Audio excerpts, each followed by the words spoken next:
what do you think about looking to change our voice? Do you think that's a good thing? Should we look to improve upon our speech? I think that's a tricky question to answer because there's a yes and a no. I think there are places where we need to be aware of the power of language in shaping people's perception of us.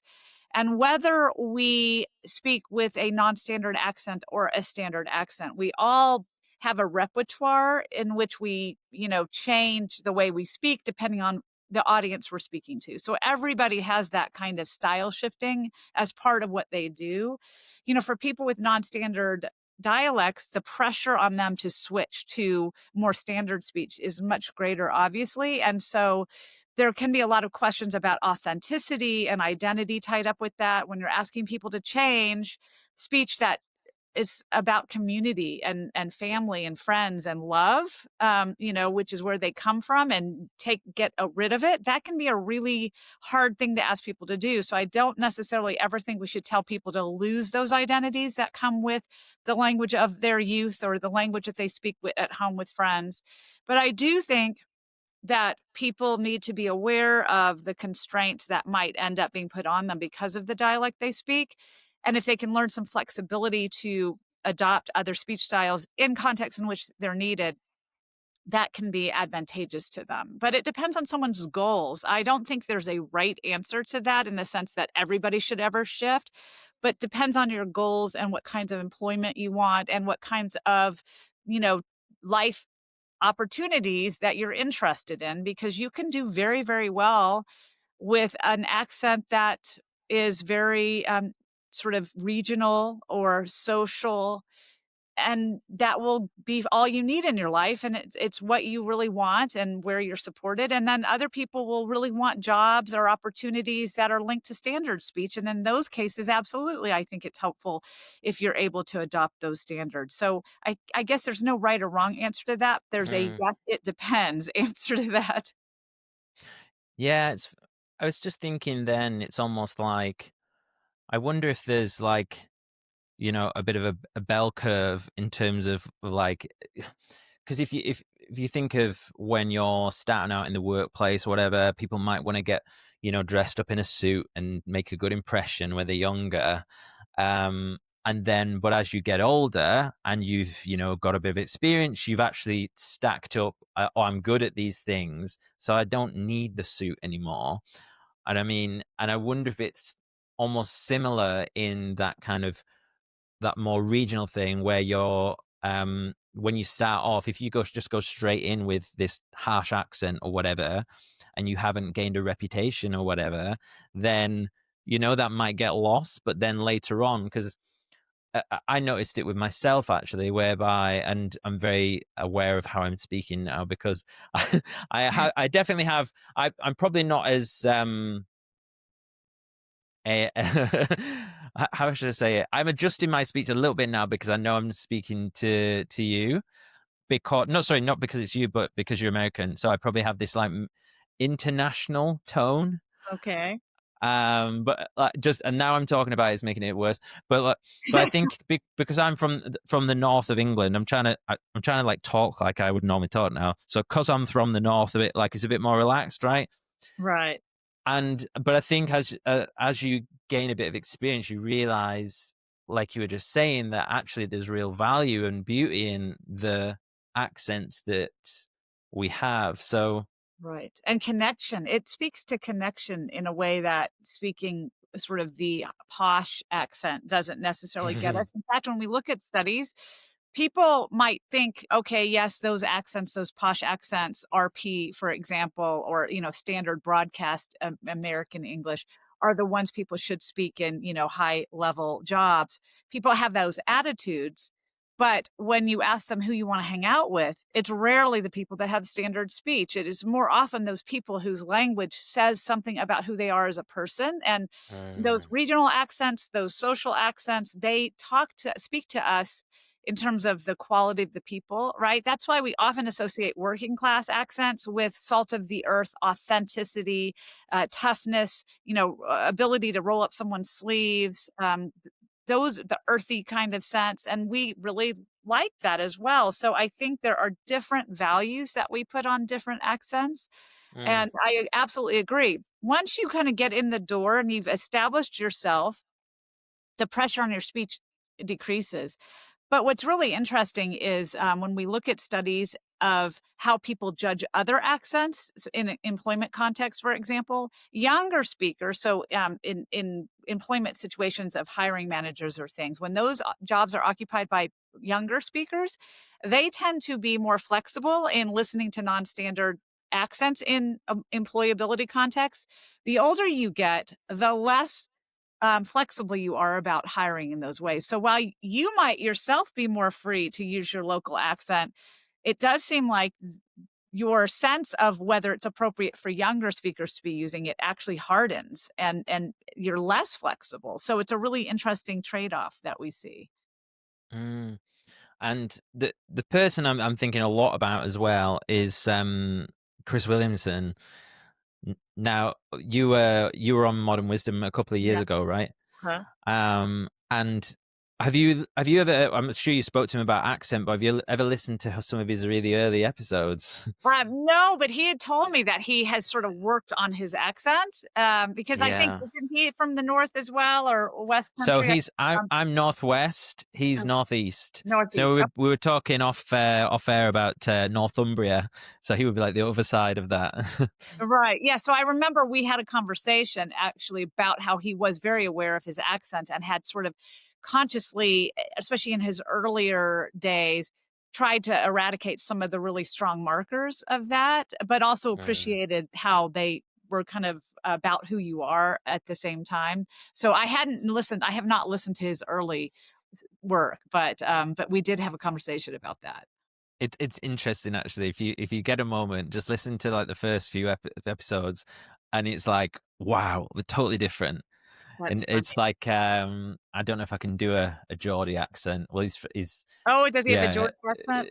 Yeah, yeah. Well, I don't think he's from Newcastle. I think he's from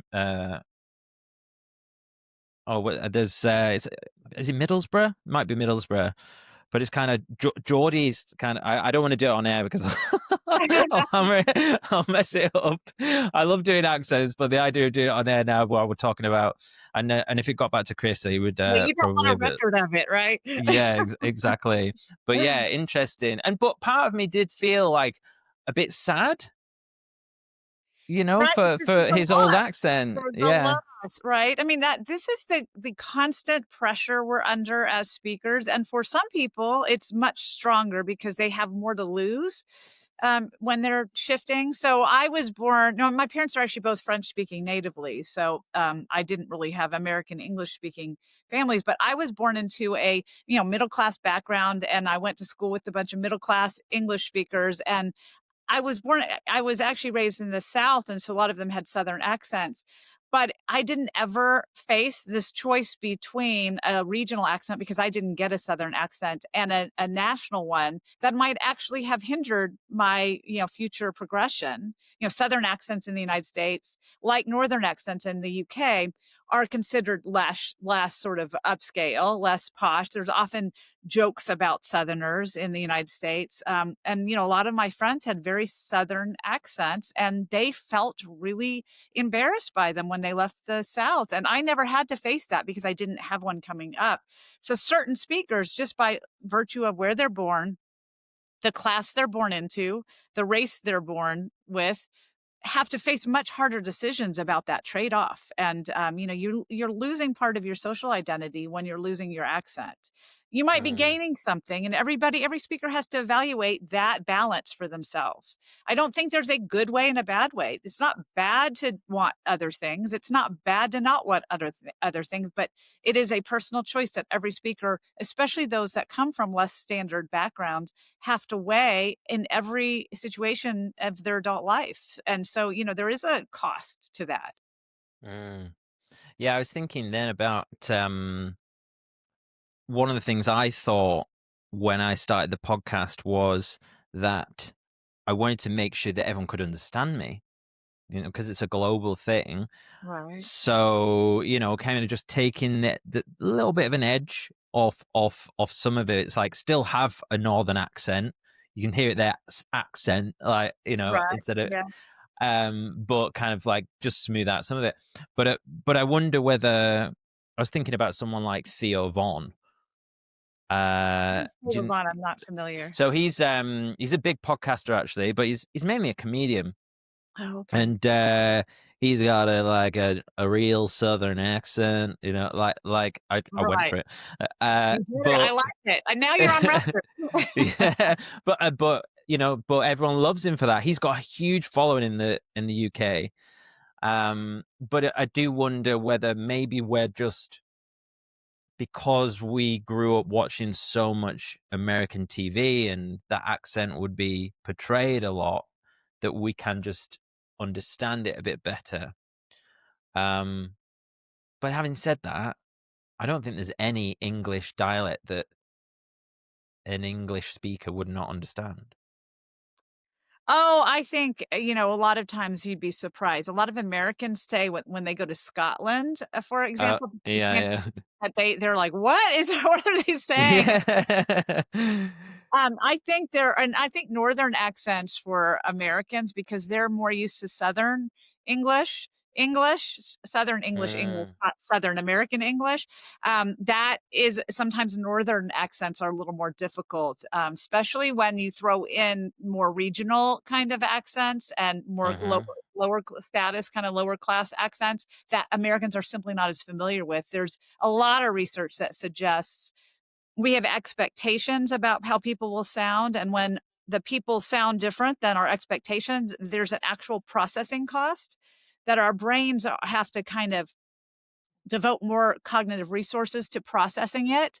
And so that can disrupt how well we understand that speech until our brain gets better at processing it. So I think you'd be surprised at the number of English accents that people might not have experienced very often that are a little more distant from their own accent than others. And that causes some processing problems when they first encounter it. But I will say that it's almost always the case that after a few days, you're much better at it, and then you would say, "Oh, yeah, it's fine." mm. You've got a new book coming out Yep, on the excited. subject of accents. What surprised you in writing this book? I think I've worked in accents. That's really the bread and butter of what my work has been for the last 20 or something years. I'm slurring it so no one knows how old I am. But I've worked in accents, regional accents in particular in the United States. So it really was a passion project for me, this book. So it wasn't surprising for in terms of the content because a lot of it I've been teaching for years and researching for years. But I think some of the things that I found that were revealing to me were some of the more quirky parts of accent that I wanted to cover that most of the times you wouldn't put in a book on accent. So in addition to covering, the trajectory of accent, so how have we come to have the accents we do from the time of proto-language speakers? So from ancient humans to today, I kind of trace how the accents developed, why we have them, why they're actually purposeful, why they've actually been beneficial to us as humans over time. And then a lot about how children are really crucial in the formation of accents and sort of the interaction between parent and child, but also peer group and child, and how that really parlays into the accents you'll have as an adult. So those are sort of the bread and butter of the things that I do, and those were not that surprising to me because I work in that area. But I also wanted to do some fun stuff. So, what are things people ask about accents, or what are things about the way we sound that people comment on? That I didn't necessarily teach in, so I didn't know that much about those topics, although I might know, why it happens. I don't really understand the history. So one thing I have a whole chapter on, which might seem weird until you read the chapter, is why. And I don't know if this is true in Britain, but in America, people hate the word moist. Okay, It's like I aggressive to hear. It's a I think I've maybe heard this before, but, like, it's not a big thing. So when I did some research into why we hate the word moist so much, I really, I realized it can actually relate to something called sound symbolism, which is this idea that there is sometimes an intrinsic reaction to sounds that we have, either that the sounds themselves have some sort of meaning, absent the word they're in. So just a sound carries some sort of meaning that seems to be kind of a primordial meaning to humans, and that might have helped with the evolution of language way back when. Or it can be that we have an aesthetic kind of reaction, where it's, though pleasant or not pleasant or grating or harsh. So it's more about an emotional response to sounds.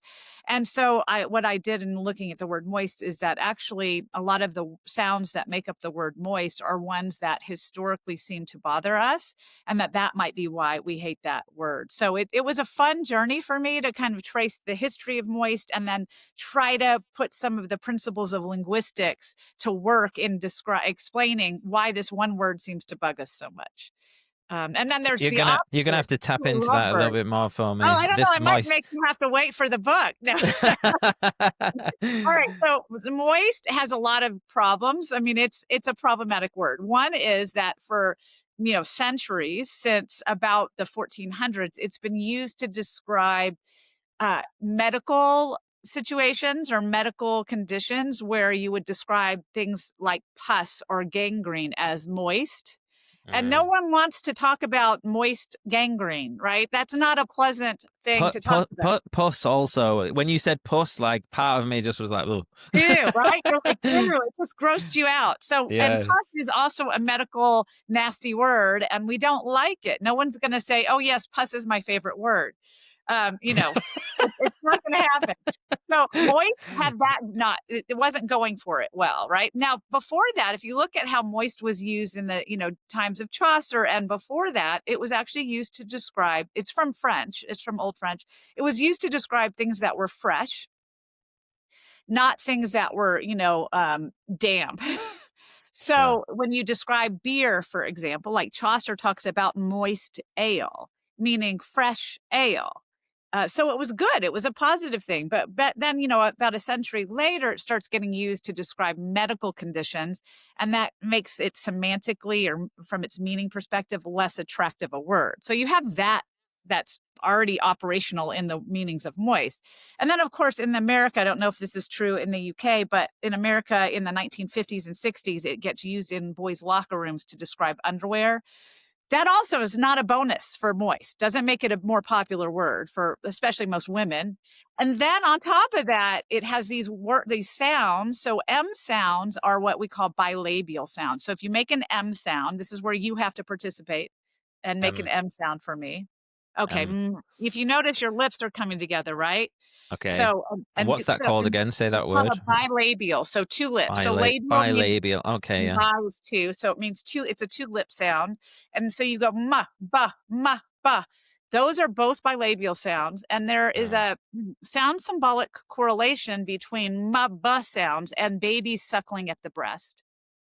mm. Which is one of the reasons why the word for breasts around the world, in very kinda early language, when you look at not all the words that have emerged for that, but some of the earliest words that emerged for that all start with M or B sounds or P sounds because they are bilabial sounds, and they seem to relate to children suckling at the breast. So while that might be a Mm. beautiful thing if you're a nursing mother, it's not really what we wanna have an image of when we're describing cake, right? Moist cake. That's not a positive association. So that's another strike against it, and then the "oo" vowel, if you go "ooh." Ooh. Alright, so that's a back of the mouth sound, so the tongue is kind of gesturing towards the back of the mouth, and it's also, stimulating muscles that are the sort of opposite of smiling muscles. So if you say "ee," E. you're smiling, right? So it's Yeah. kind of stimulating the smiling muscles, but if you go, "Ooh," that's a Ooh. right? Yeah. That's a frowning thing, so it's Yeah. stimulating the frown muscles. So that we also find there's a correlation between back vowels, which "oo" is a back vowel, or oi is a back vowel, as well, that it sort of stimulates a sound symbolic association with something depressive or big, or not so pleasant. Probably because it's stimulating muscles that are used in frowning versus E. When you have people go E, E, E, E, E, they actually report higher levels of happiness on some tasks. So there does seem to be some relationship between the vowels that we use, and moist just has, a double loss, because not only does it have an M sound, which we associate with suckling babies, but it also has an oi sound, which we associate it with sort of more depressive, larger, kind of less fun sounds. And so moist gets a double whammy because its meaning is about things that are negative or medicinal, and its sounds are about things that are less pleasant. And so when you say that word, it has unpleasantness associated with it. So it was a really fun chapter because it seems like a silly topic, but it's actually quite fascinating. Yeah, I love that. I and as you're talking Never then, you were you telling never call moist chicken moist again, will you now? I've killed that No. word for you. No, definitely not. Yeah, moist. I feel like I don't use that word often, but, yeah, Now when you I know. was when you were telling me about the "oo" vowel, Uh-huh. uh, and then I was kind of I have this thing where, well, I don't do it often, but I'll go, "Mhm, mhm," and then I'm like, "Oh, is that a bit ooey?" And I'm like and I didn't want it to sound negative. So, let's talk about ums and hums. So those are called back channels. We call those back channels, Back right? Because channels. what they're doing is they're kind of a back channel way of indicating listenership to the person that's talking, right? So you usually do that when someone else Oh, is like, "I'm here." right, and it's just, Okay. I haven't fallen asleep yet, so keep going is sort of what. And there's some interesting work on, how back channels can actually indicate different things about listenership. So you can have engaged back channeling where someone's talking, you're like, yes, and you're nodding and you're providing vocal, verbal, keep Yeah. going cues. Or there's delayed back channeling, which is when someone's talking, you do, mm-hmm. Mhm. Where it doesn't come where you expect it to be encouraging, so it actually is communicating, "I'm really bored, I'm barely listening." So they're actually the same feature Wow. can communicate different things, but I think the way you're intending it actually is a positive thing. And not Yeah. the funny thing about sound symbolism is it doesn't actually seem to affect most languages in daily interactions because they're very kind of proto-language emotions that we have, but experience with language absolutely overrules sound symbolism. So babies may respond more to certain sounds because of some built-in intrinsic meaning that sounds have taken on.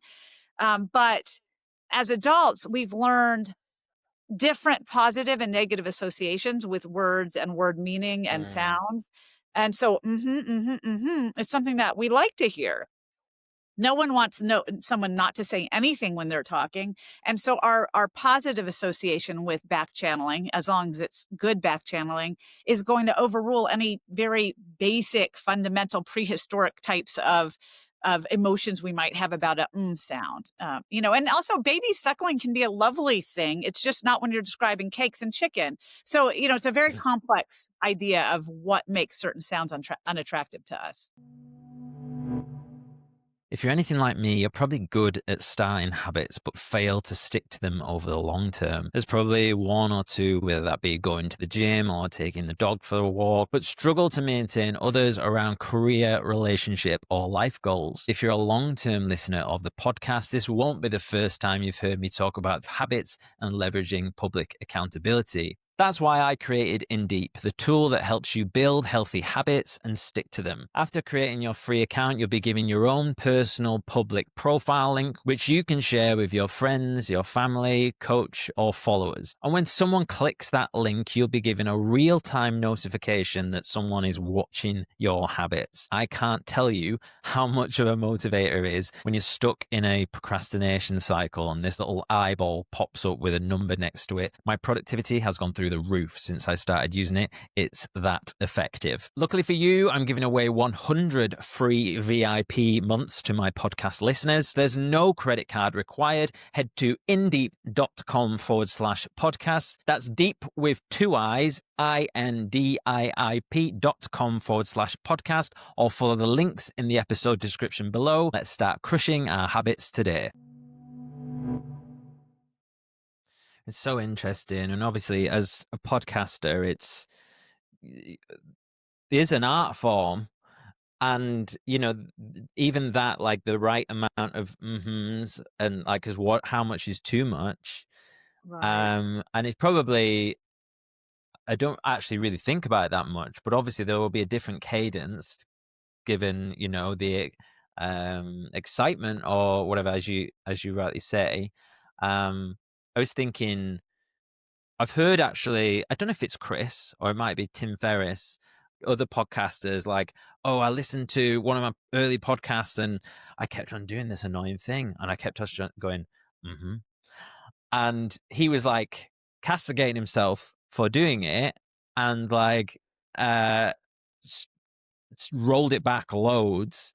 But again, I wouldn't have noticed that. But then when you bring attention to it, you know, Well, when you're one of the things I've noticed in doing a lot of interviews is people in radio and podcasters are extremely self-aware of language because they have to listen to themselves all the time in a conscious way that most average speakers don't. So all of us do these things. And in fact, what we don't realize is how much they are really supportive to conversation. If you talk to people, we have expectations about how they're going to behave as listeners. And if you just sit there staring at someone with no emotion and no noise, that's not going to be a pleasant conversation. But when you're recording yourself and language is really more primary in terms of the, professional job you're doing, you notice all those things in a way that you don't as an average speaker. You notice every time you do something, and especially in a context where you're recording something and going to play it back later, you've already had the interaction experience when you're not in your head as much about what you're saying, and then you're listening to it as a observer, and that brings a whole other realm of how you're evaluating your speech when you're listening to yourself in an observational capacity. And that's what I tell people who are worried about their use of things like or ums and uhs. A lot of times, those are things that are just we fall back on as natural parts of habits we've learned. And there's nothing wrong with them. In fact, there's a lot of really positive things that come from using ums and uhs and likes, but sometimes people over rely on them or they feel very self-conscious about them. And you are really not a good judge of your own speech while you're speaking because there's a lot of cognitive resources being spent elsewhere.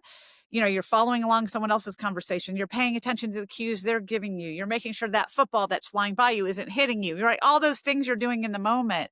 So one of the things I always advise people, if they're worried about certain features of their speech, is to record themselves having a conversation and go back and listen to it later.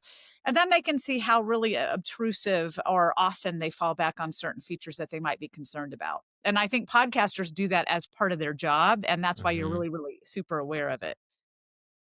yeah, I've tried to be aware of it, but not like over the top. Mhm. And it's interesting then, because I was thinking, I've not said like in this entire conversation. And then I just dropped one in there and I'm like, maybe I've been doing it the whole time. I I've heard don't. you say it a few times, but not excessively, but I have noticed it. Only because it's something people often ask me about, and, a lot of times people will ask me about it in podcasts, and they'll be like, "Well, I don't myself use it," and I will always keep trying. Well, yeah, Yeah, actually, yeah, 83 times so far. yeah, I wasn't counting or judging, but I did that's what I said, there's some very useful places for it. It's a really nice casual connector. Where people go wrong with I think is they maybe get nervous and then they really rely on it as a connector and then it feels like they use it a lot. But generally speaking, for most of us, is a very good uh, conversational resource because it helps with a more casual feeling cohesive conversation that if we didn't use it would feel odd. So you did, but you did it in a beautiful way. Oh, thank you. I must admit, I did think at one point about doing tracking my like percentage. So taking the transcript, and then I can't remember. I chose not to go ahead with that. I thought I'll just do it in a natural way. But it'd be an interesting thing to track, because obviously I'm sure with AI and yeah, that'd be quite easy to throw together a tool that would do that. Oh, it is, Um, 'cause it all does automatic transcripts for you, so it's pretty exactly. easy. I actually Yeah. have my students do that. They have, journal assignments every 2 weeks in my classes where we study some feature from a linguistic standpoint, or we study some process or a topic, and then they have to go and do real world linguistic experiments kind of, or record usage about that feature or about that topic, and so one of the things I have them do is they actually have to have a conversation with someone else, and they have to record it and analyze their like use. So not only how often do they use like, but which kinds of like they use, because like actually has many, many different functions, and there are extremely different kinds of like. So in addition to the verb like, I like ice cream, and the adjectival like, he was swan like in his dancing, right? Those are more traditional like usage. You have conjunction likes where it connects two phrases, and then you have preposition like, but you also have discourse marker like, and that's the one people notice. So like I was doing this, and then like he said that,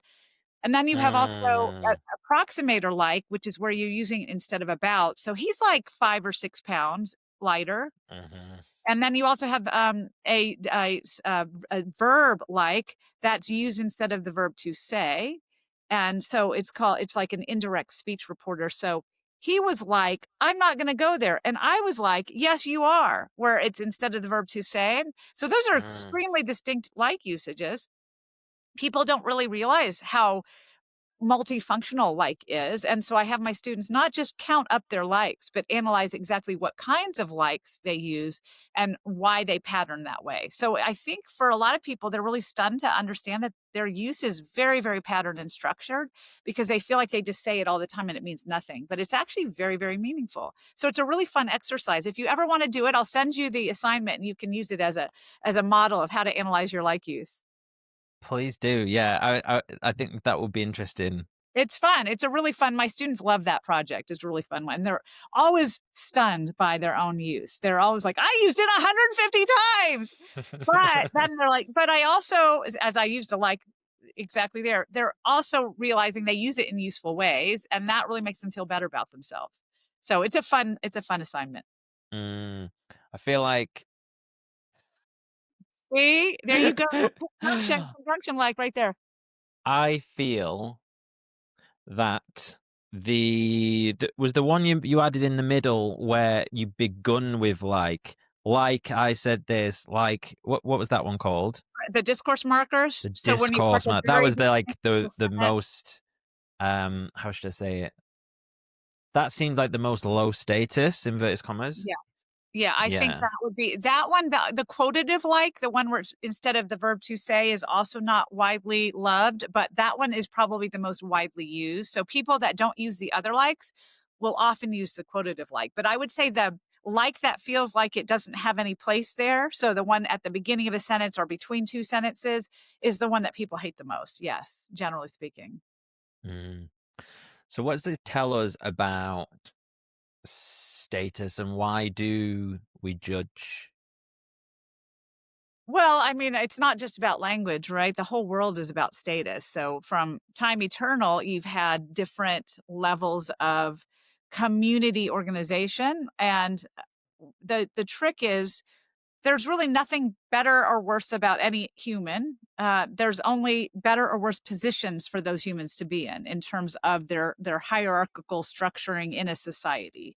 So the people at the top who have the power and the resources, by virtue of their ability to command and influence things, somehow be start over time to be perceived as better humans, even though there's nothing better about them. There's just a position that they hold that gives them more power and resources. But it's our human nature to start equating having command of resources and influence with being socially better in some way, socially more uh, sort of valuable, right? Socially more adept. We start to see those qualities as associated with those people, but not only those people, but also the way those people speak. So it's just happenstance, for example, that the East Midland dialect, which was spoken in London, became the standard. And the only reason it became the standard, what is now RP or Standard Southern British, is because the printing press was using London norms. It also, the court was there. The London became a economic and cultural center, and those things made the speakers there more attractive in terms of their dialect because they had more resources, right? They had more cultural and economic power and more influence.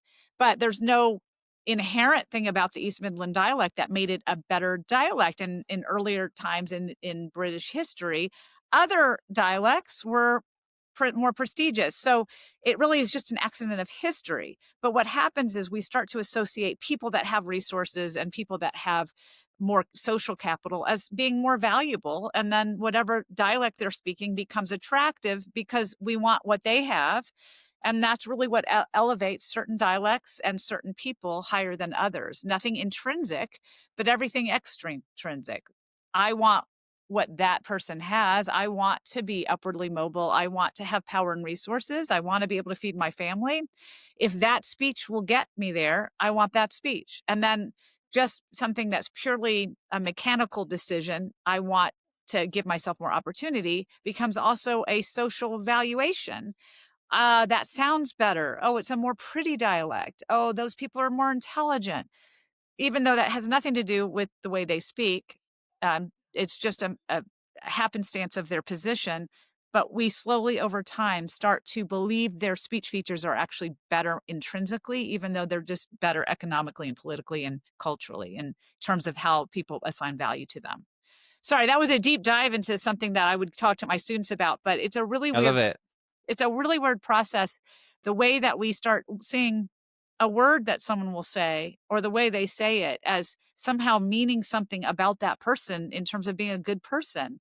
And Mm. there's nothing about speech that makes someone better or worse than any other. But we as a society decide to value certain things. And when we start to do that, the people that have those qualities and have that speech are more valued than others. And that's really why we do this weird thing with status. Yeah, it's interesting. I was thinking a little bit there about like formability. How do I say it? Formidable. Formability. That's a hard word. Formidability. Yeah, Formidability. formidabi formidability. And I don't think I've ever said it before, and I just try and say it on a podcast. I was thinking about formidability, and in terms of you've got physique and power, and then some people have words, Mhm. and they can use words to be able to win an argument or whatever and command power. And I wonder whether you have,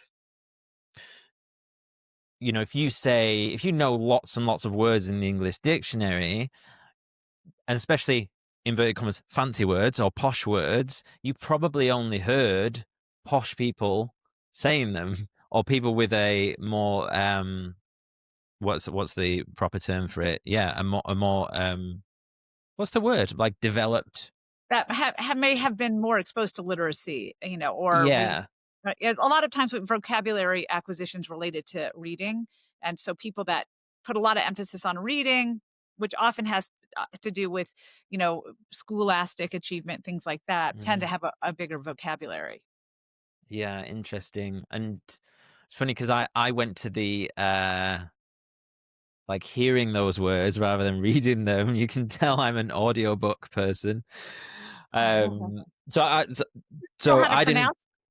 Pardon? Right, a lot of times when people read and you might know a word, sort of like Yeah. formidability, right? When you read a word, you might know the word, but you don't necessarily know how to pronounce them. So I guess the advantage of an audiobook listener is that they know the word and how to pronounce it. So yeah. Yeah, yeah. I didn't find out I was dyslexic until I was like 19, and I'd always struggled with reading and kind of just never really did it because I just blagged my Hard. way. I blagged my way as a neurodiverse masking thing. And yeah, but the reason I got into podcasting and books, and like when that all, we got Audible and all these things, like was totally life changing to me.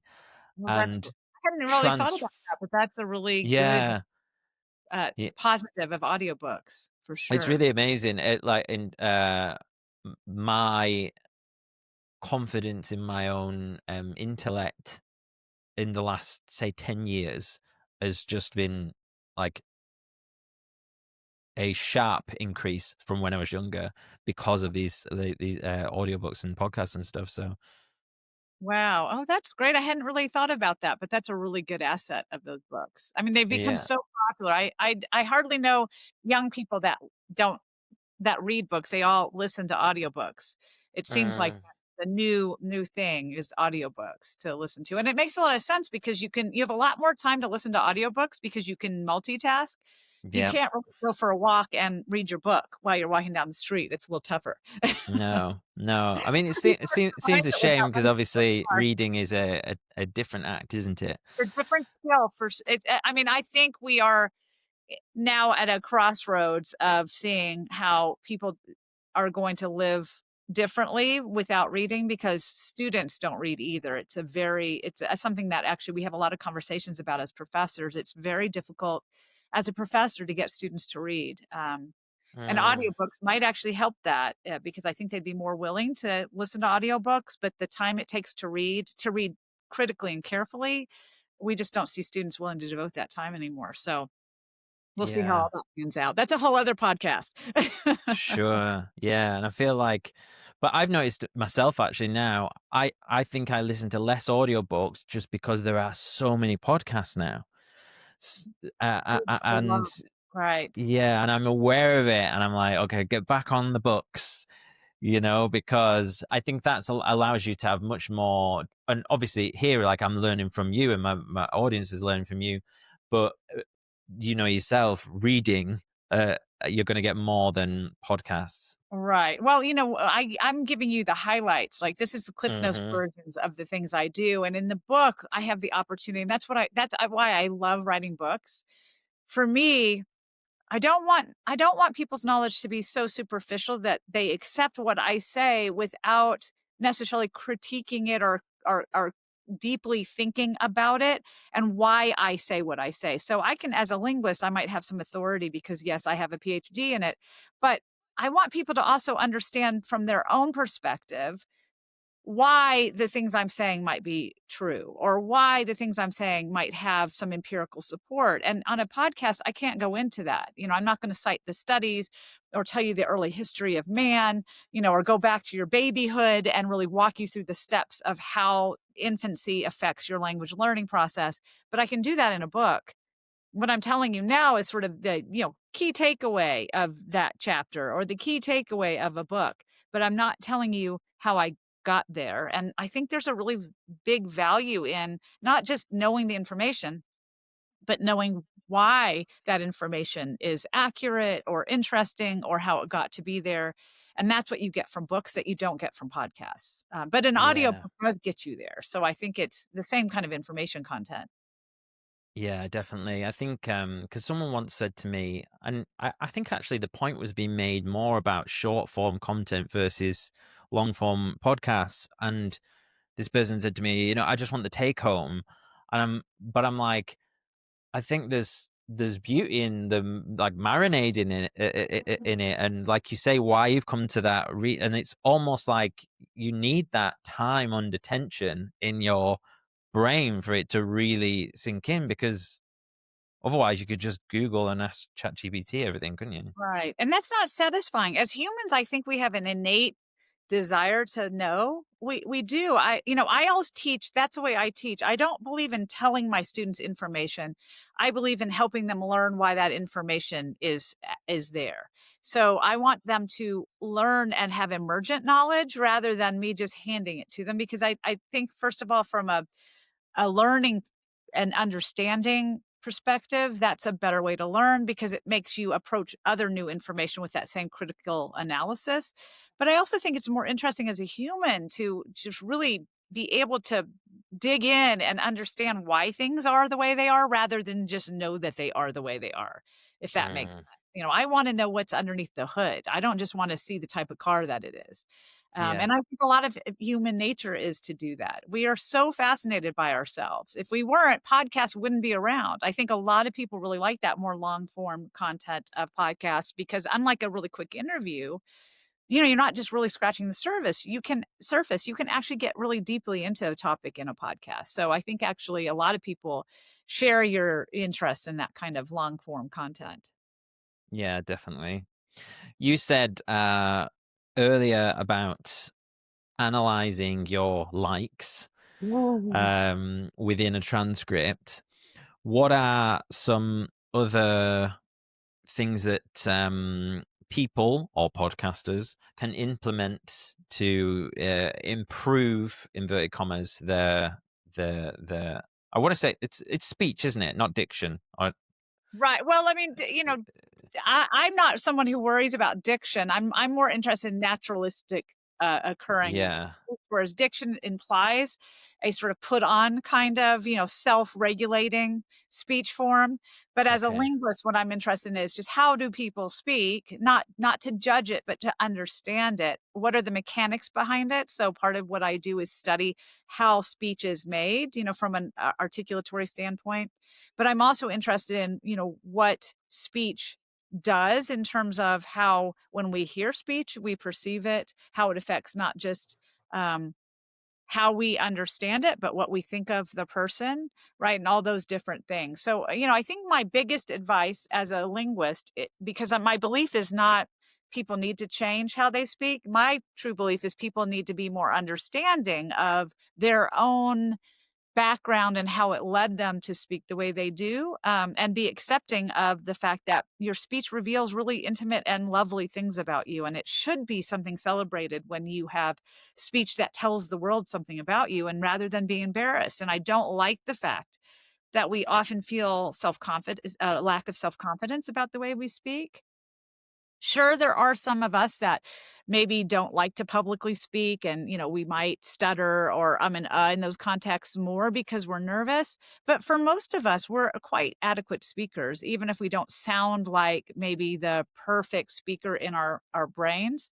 So one of the big takeaways of everything I do in terms of public outreach is trying to help people appreciate why the way they speak has value, even if it doesn't necessarily have value in the larger market. So, maybe I have a very ethnic background and I speak with an ethnic accent. So I have a lot of students, for example, that are heritage Spanish speakers, and they might have a Spanish English accent. And they feel a lot of times they'll come to me and say that they feel that people notice that about them.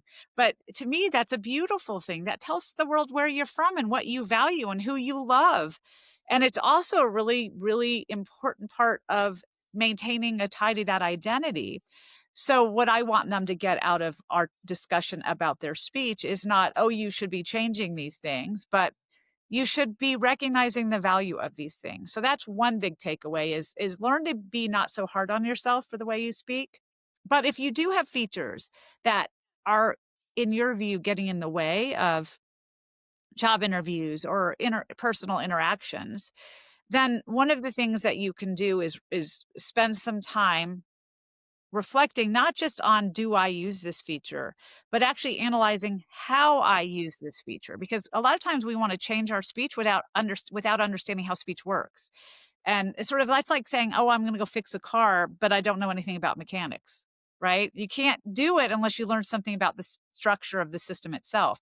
Well, so if you analyze how you're using it, that can help you come up with replacements, because a lot of times we need something else to stick in instead. So, for example, I tell my students who use a lot of like, well, if it's a quotative like, once they analyze the type of like they use, if they use quotative like the most, well, think about alternatives to that. And then once you have alternatives in your head, it's easier to put them in there. So a lot of my students will say, okay, yes, approximator like is what I use a lot instead of about. Well, so they'll say, well, think about using about then.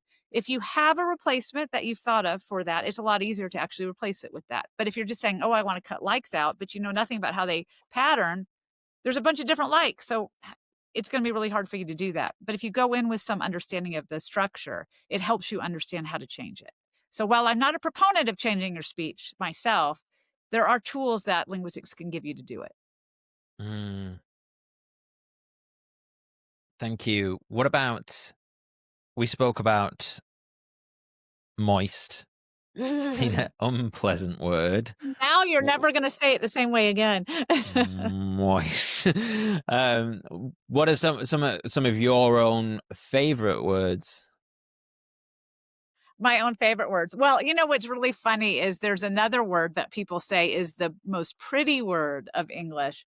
And I actually do some every time I say it, I sort of want to say it in Italian. And that's the word cellar. I don't know if Celador. you know what it like the cellar. Yeah. And I also want to see a celladore. It just beautiful sort of lilting roll to it. And actually, from a linguistic standpoint, it's due to something called sonority, which is an acoustic feature that is about the air pressure that we're using when we say sounds, and sounds that have a lot of sonority. This quality means that they have this kind of flowing airflow as you pronounce them. They're often more singable because you have an open articulation. So vowels are very singable, right? It's a lot easier to sing, ah, I'm a bad singer, I'm just telling you. But That it's a wasn't lot bad. easier to sing vowel. Try singing a T sound. T- It's not yeah. very singable, right? Because a T has basically no Oh, so sonority. if it ends on something that you could sing, Right, exactly. So we yeah. tend to like languages and words that have really high concentrations of sonorant sounds. So Bella, Cellar. Those are I do Mm, feel like they're very melodious and they've been called by linguists words with phonetic chill factor. Which makes them sound very sexy. So that's probably why people love interesting. Italian. It's a very highly sonorant language. Hmm. That the cellar door thing, and I've always I always thought it was actually the cell, like the cellar and the door, but well, it kind of is. Sorry, I'm getting. It's weird when you start breaking it down. I'm like, Right. okay, yeah, maybe I do like it because of that. Yeah, cellar door, cellar door, cellar door. Right, it Yeah, has a cool. lovely melodious lilt. We're having word problems today. But really, when is a cellar attractive? It's not like anybody wants to go down into anybody's cellar. That's not a good thing normally if someone is inviting you into their cellar. So it's not even that that word has positive associations. So it can't be the word itself that's so attractive, right? But Hmm. the sound of it is attractive. I also really like words that sound like what they are. So I think, R's, I love R's. I think R's are a beautiful sound because they're so distinct in so many languages. There's Ah, the we say rolling ah. R, right? R. There's also the, Scottish burr kind of R. There's the uvular French R that's like this throaty R, in the back Yeah. of the throat, and, there's also the flapping R that where it just kinda very, very good, where it hits the tongue hits on the alveolar ridge, or the Spanish trill, there's R is just a fascinating sound because there's so many different variants that it has, but it's all the same kind of sound. It's just they all, depending on what language you speak, come out differently, and I love that. It's such a beautiful story of language because you could trace R back and follow it through history in all these different languages where it was probably at one point a much more similar sound than it is today. But as people left different tribes and went off on their own, they stopped speaking to each other and natural sound processes. So R is a sound that's very um, um, susceptible to changing over time. So it weakens over time, we call it, which means it gets less articulatorily complex because it's actually a very complex sound. And in natural speech, you're speaking quickly. And the point of your speech is to get a point across in a minimum of time and effort. So if a sound is really taking a long time to articulate, it tends to just get reduced over time as a natural language process. So over history, as groups separated, the R's weakened in different ways. And that's what led to all the R's we have today. So it's a really beautiful story of the plight of humans over the course of history and how language has tracked that. It's like the fossil of speech. So I'm really a big R fan because it tells a really really unique story. Yeah, that's cool. You were speaking earlier about is it proto humans? Is that what you said? Proto-languages, yes, proto-languages. Proto-language. I just I put might and humans on the end. proto-humans, I mean, early yeah, really what I meant was proto-languages. I might have said proto-humans, but I No, I meant mean, ear I probably wrote proto and then just scribbled humans because I was thinking of, like, Homo sapiens. So basically, I mean, like, like, early human, right? early humans and their languages, right? So before we've had written records of language, people still spoke, right? I mean, Mhm, language has been around at least 50,000 years, maybe 100,000 years. So we don't have records that stretch back that far. In fact, we really only have written records. The oldest ones are about 5,000 years old. So there was a lot of language that happened, at least 45,000 years of language that we have no records of. So proto languages are any language before that time. mhm. Have you come across, the book Breath by James Nestor? Yes, I have. I've not read it. I have it on my bookshelf. Yeah, it's great. I read it a few years ago, and yeah, all about nasal breathing essentially. And I don't know why I thought about it then, but it was thinking about he was talking about how basically we always used to have our mouths shut more often. Oh, And if you look at these tribes, I think there's like a tribe somewhere where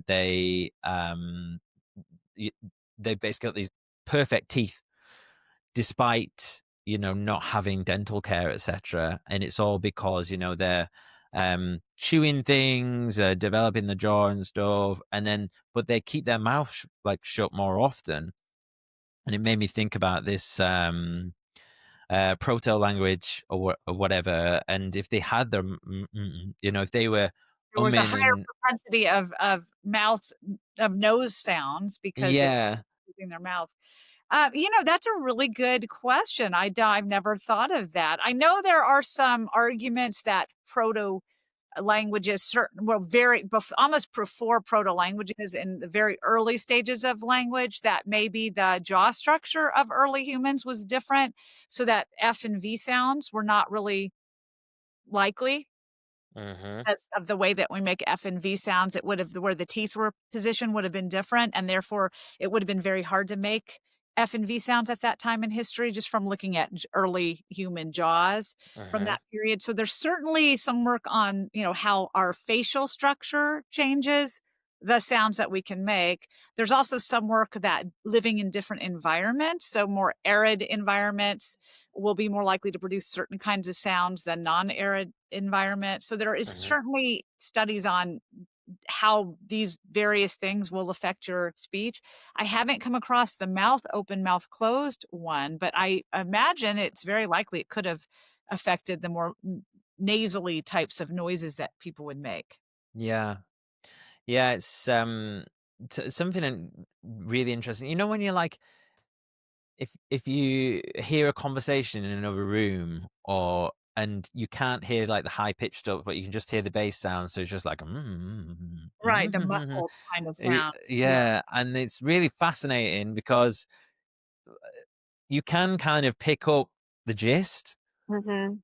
of what's going on because of these tonal shifts. Right, right. They do something called low pass filtering sometimes in speech experiments where Hmm. they'll record people speaking and then, there's a format range in which human speech happens, and it's about 4 up to 4,000 hertz is about as high as human speech tends to be created at in terms of the hertz, and they can low pass filter it, meaning they can, kind of take only a certain part of that. And while you remove the ability to really understand the words, people often can recognize the language. They can kind of guess at some of the words. They can sometimes determine, things about the speaker. So we're actually really, really good at getting information even from a degraded signal like that. Not Yeah. maybe what the message of the conversation was about, but certain aspects of it. Kind of like a sense of whether it was a happy conversation, a sad conversation, an angry conversation. Those are things we can get just from hearing some of the sound frequency. Yeah, it makes me think, oh, how much communication, like the fetus would pick up in the womb as it's growing and hearing these sounds and communication. There's actually a good amount of research on that. It mainly hears its mother. So Okay. when a baby's born, if within a day of its birth, it responds much more to its mother's voice, and it seems to recognize its mother's voice, suggesting that it hears it in Right, the yeah. all the amniotic fluid acts as a buffer, and so sound waves are filtered through the amniotic fluid. So it hears its mother through her body, and it's mainly the vibrations of the mother's voice in the womb that's feeling. It's a lot harder for it to get sound through that amniotic fluid from Mm, outside, but you they do suggest that if they put a megaphone on basically a mother's stomach and speak through it, the baby does respond to that noise mm, and seems to react to it in ways that suggest it is kind of processing it as speech versus extraneous other noises. So there's a lot of really interesting work on prenatal language. I don't work in that area, so I know my knowledge of it is peripheral, but definitely the fetus can hear noises, but it will be primarily its mother's voice that it hears, and that seems to affect one of the reasons why it seems to be more attuned to its mother when it's born. mm. While it might sometimes get a peripheral burst of dad talking, mostly in the comfort of the womb, it's hearing its mother, which is why a mother is very comforting to it when it hears her voice outside the womb. Yeah, makes sense. Valerie, this has been fascinating. Thank you very much for your time. Of course. It was fun to be here. Is there anything that we've not covered that you'd wish to speak about, or anything you want to tell us about? Well, I think there's so much in language that, it's hard to cover it all in one Hmm. quick one quick hour, but basically, I think the takeaway message, we should all have is that language, no matter what it sounds like, is an incredible innate human capacity. I mean, that is something that is universal. Everybody has language of some form. It's not all oral, right? There can be sign languages, but we should sometimes embrace the fact that language brings us together rather than always complain about the ways it brings us apart. And I think that's sort of what I try to make sure I communicate in all the talks and books that I write. I love that. And where should people go if they want to check out all of your work and your books? Well, I have a couple books out. I have one that's already out called like literally Dude, Arguing for the Good and Bad English. And that's a really fun one about all the features that we notice in the language around us and where they come from. And then I have a new book coming out in April this year, April 2026, called Why We Talk Funny, the real story behind our accents. And that one is a really fun journey from, proto language to modern language about all the accents that we notice around us. And I also write a blog for Psychology Today called Language in the Wild, so people can check me out there. And you often I'll show up in surprising places, but those are I consistently can be found. I love that. Thank you very much, and I will make sure all of that is in the episode description for people to check out, and I would encourage them to do so. Okay, great. Well, it was fun talking to you today. Hey guys, it's me. Just a quick one before you get going. Thank you so much for making it all the way to the end. I really appreciate it. Don't forget, you can check out links to my guests via the episode description below. And a reminder to claim your free VIP pass month at InDeep.